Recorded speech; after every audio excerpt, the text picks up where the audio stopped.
Hello everyone, welcome back to Lab 1, Objective 7. We're going to be going over a couple other date functions today, like last day, months between, and next day. Let's get started by doing last day. So what last day does is it actually finds the last day of the month from whatever is input into the function. So if we use sysdate, that should pull today's date, and assuming how this works, we can hypothesize it'll probably give us June 30th of 2020. Let's see what happens. There we go, June 30th of 2020, because that's the last day of the month that sysdate returns, which is today's date.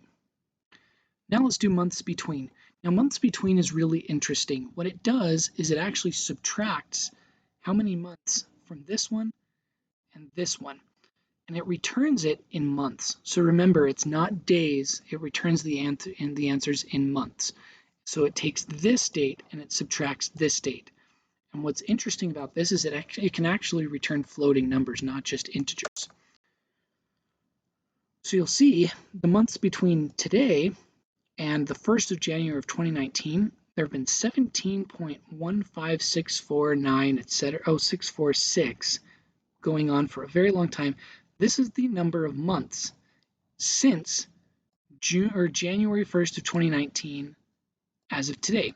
And because it has this, it's very precise with the float type number.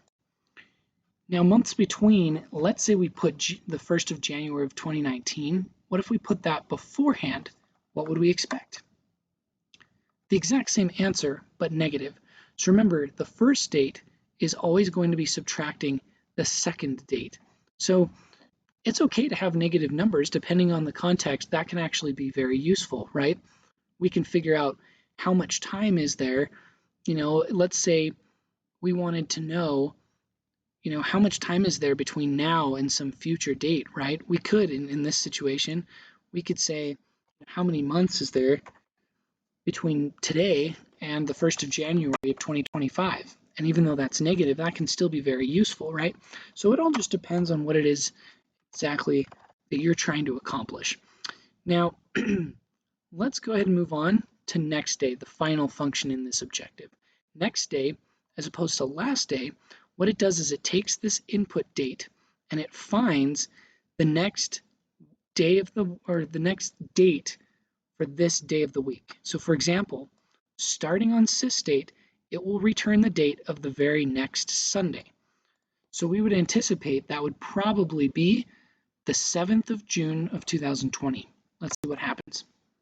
And boom, the 7th of June of 2020, because that's the date of the next Sunday with respect to today's date.